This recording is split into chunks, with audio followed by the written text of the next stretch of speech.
Laskar Sabilillah dan Kiai Sarip ini. Mohon maaf. Reaksi Kiai Sarip waktu si Mas Wafi, Gus Wafi bilang Gus Abbas nggak bisa baca kitab, itu reaksinya gimana Kiai Sarip? Ya, ketika ada orang yang menarasikan itu berarti dia yang tak bisa baca kitab, Gus. Gimana Kiai Sarip? Bilang ya Gus Abbas nggak bisa baca kitab kata Gus Wafi. Dan saya bilang syarat menjadi mukibin itu wajib tolol, wajib goblok. Jadi nggak usah didengerin omongan orang tolol, orang goblok. Betul. Nah, Jangankan sekelas Wapi pesek, saya sampai dengan hari ini masih menantang ketum PBNU. Saya tantang debat nasab. Karena menurut pemahaman dan keyakinan saya ketum NU itu tolol, goblok, nggak tahu ilmu nasab, tapi goblok-goblokin orang lain. Ketua Umum PBNU. Saya tantang, one by one, apple to apple.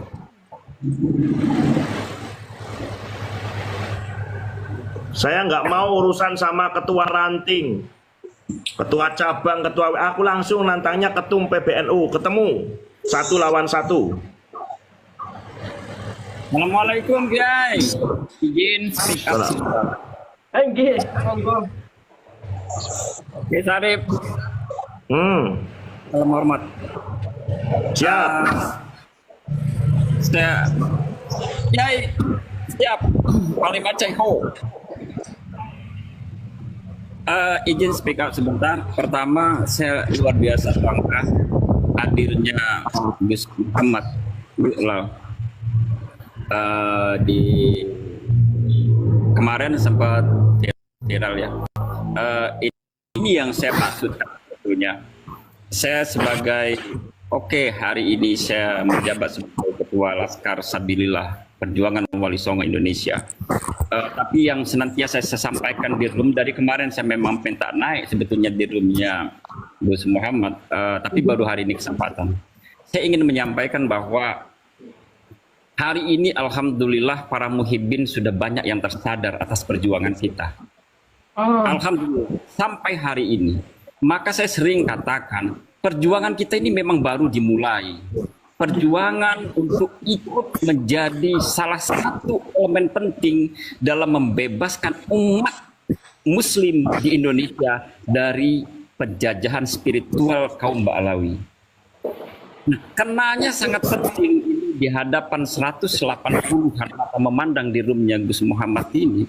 Saya ingin sampaikan momen kemarin 411 itu yang demo itu klan Ba'alawi. Kerjanya apa? Caci maki, fitnah, segala macam.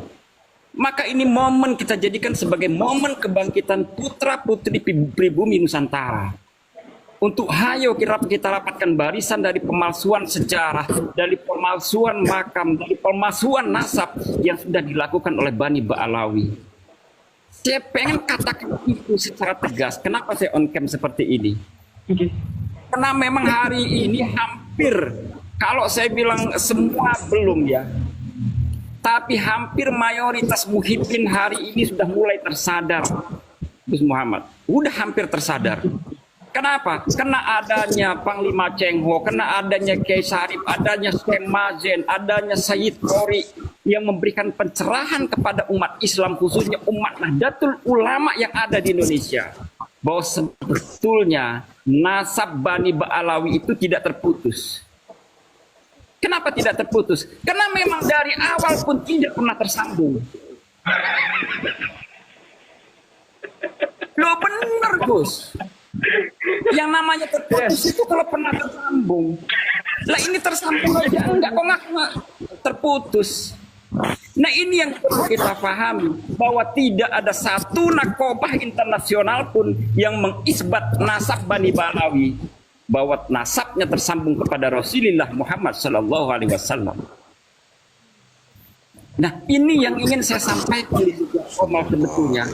Kemarin saya sudah sampaikan juga di Komal di daerah Kalimantan ya, ada Komal teman-teman kita di Kalimantan dalam berbagai keyakinan, baik itu Nasrani, Hindu, Buddha, di dalam Komal itu hampir 200-an juga. Saya sampaikan, tugas menjaga NKRI ini adalah tugas kita semua, bukan cuma tugas Nahdiyin, bukan cuma tugas umat Islam, tapi juga menjadi tugas semua agama, semua suku, dan semua bangsa. Saya ingat bahwa bersatunya Indonesia selain dipromotori oleh Gajah Mada adalah datangnya Bung Tomo dengan Sumpah Pemuda. Tapi perlu diingat bahwa Sumpah Pemuda 28 Oktober 1928 itu adanya adalah Yong Java, Yong Banten, Yong Islamiten Bon, Yong Celebes, Yong Sumatera, dan tidak ada Yong Balawi. Itu yang perlu saya sampaikan. Tidak ada Yong Balawi. Maka hari ini Indonesia sudah diklaim bahwa Bani Ba'alawi itu sebagai pejuang. Ini yang bikin kita sesat.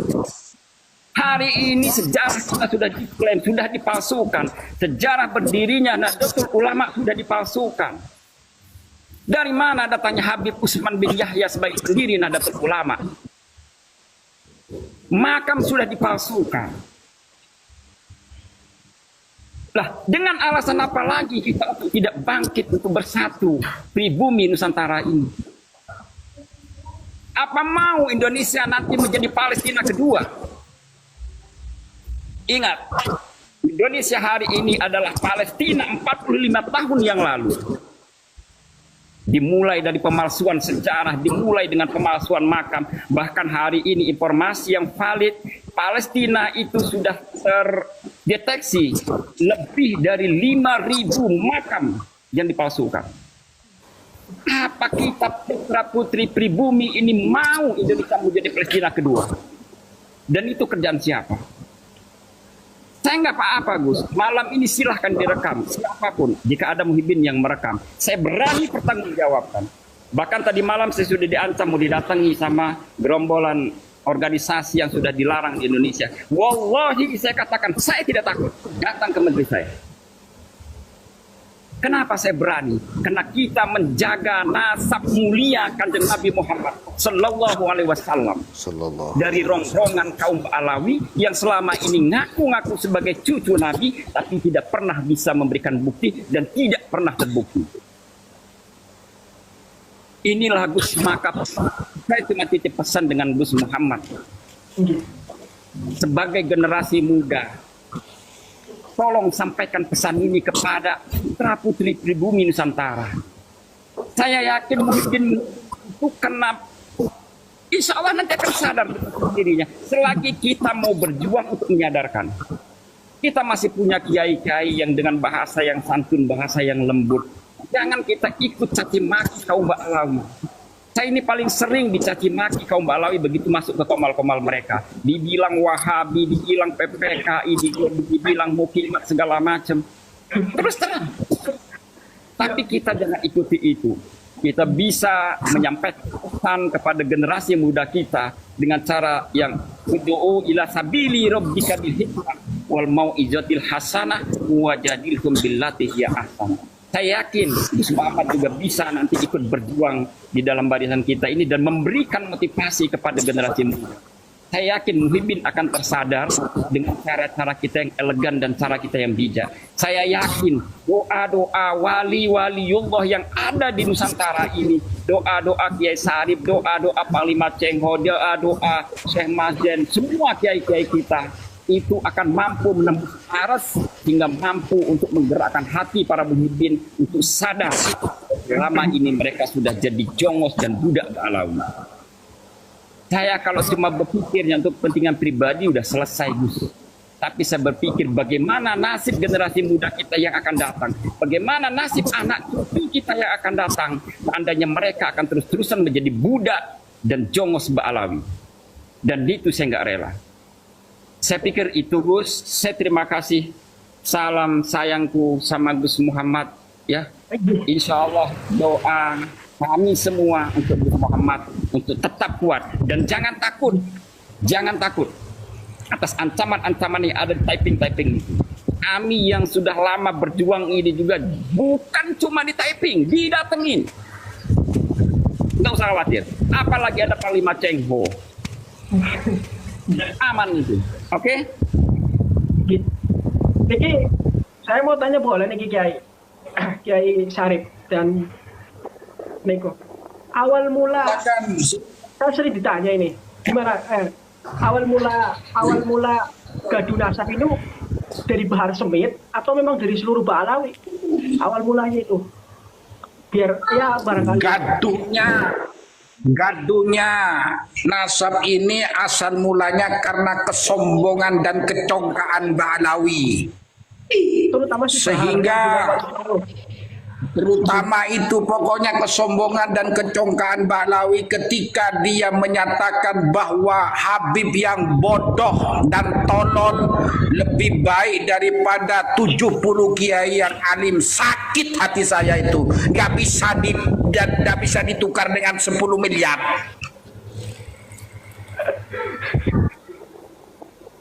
Gini, yang membuat semuanya bergerak itu Bahar. bukan berawal dari rencana besanan keluarga besar Sidogiri dengan salah satu keluarga Kabir di wilayah Madura. Kalau nggak salah marganya Al-Jubri. Lalu menjelang pernikahan itu Pak Rokim yang kemudian jadi ketua RA itu ngomong sama keluarganya si Pak Jupri itu, karena keluarganya Pak Jupri itu kan cewek, berarti kan Kabibah itu nggak boleh nikah dengan keluarga Sidogiri karena Sidogiri itu bukan keturunan Nabi. Akhirnya batal pernikahannya, kan tersinggung. Lalu juga bagaimana dulu keluarga Wali Songo ketika dibilang masih satu rumpun sama-sama keluarga Ubed, tetapi ketika minta legitimasi dari RA untuk menunjukkan 3 poin, di antara lain data sezaman, kemudian tertibnya silsilah nasab, dan satunya aku lupa. Itu. Ditambah lagi omongan si Bahar, omongan si Imam Unyil dan para kabib-kabib yang lain tadi yang disampaikan oleh Kiai Syarif Sultan, bahwa berguru sama kabib yang tolol masih lebih baik daripada berguru dengan 70 kiai. Juga penghinaan kepada cucu pendiri NU Gus Dur dengan kalimat Gus Dur buta mata buta hati. Hinaan kepada Rois Am dan ketua MUI calon wakil presiden yang waktu itu sudah menjadi wakil dengan kalimat bahasa dia adalah binatang. Dan banyak sekali rangkaian-rangkaian itu sampai keluarlah tesis dari Kiai Imad. Begitu keluar tesis dibilang clipping, dibilang ngajinya di kandang kebo, dibilang nggak usah direspon, itu hanya coro-coro curut-curut. Bahkan si Pak Rocky mengatakan itu bukan tesis, itu bukan karya ilmiah, tapi suara kentut. Lo tahu suara kentut kok dia diundang gimana? Pak Rokim. Dasar wali Pentagon. Ya Allah. Saya tak solawatan dulu bentar ya. Oke. Salatullah salamullah ala toha rasulillah. Salatullah salamullah ala yasin habibillah, ala yasin habibillah. Yang di bawah mohon ikut sholawatan, dan juga kalau ada handphone yang bisa ngerekam tolong rekam ini ya. Salatullah salamullah ala toha rasulillah. Salatullah salamullah ala yasin habibillah. Ala yasin habibillah. Nasi goreng bumbune terasi, ojo lali ayo ngombe kopi. Lanang wadon ngaji neng Pak Kiai, supaya lali doktrin Baklawi, supaya lali doktrin Baklawi. Malikus Saleh Raja Pasai, Ainul Yakin Kanjeng Sunan Giri, para kabib ngaku cucu Nabi, hasil DNA turunan Yahudi, hasil DNA turunan Yahudi. Salatullah salamullah ala toha rasulillah. Salatullah salamullah ala yasin habibillah. Ala yasin habibillah. Melihat berita, baca koran, esik medsosan juga diketokan. Tampang impor pakai sorban, suka dawir apem juga doyan, suka dawir apem juga doyan. Ikut maulidan dapat berkat, isinya lengkap ikan abon. Akting keramat bawa tongkat, namun ternyata wali Pentagon, namun ternyata wali Pentagon. Ayo salatullah salamullah ala toha rasulillah. Salatullah salamullah ala yasin habibillah. Ala yasin habibillah. Ayo subscribe, like, tap layar, sawer paus, singa. Terima kasih. Kiai, mohon maaf izin bertanya, apa namanya salawat Bani Hasyim itu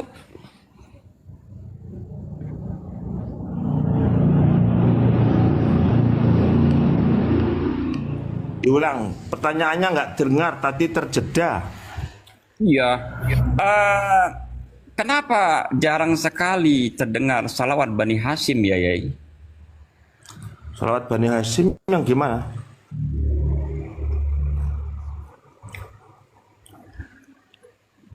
Itu salawatan Jawa tuh gayanya.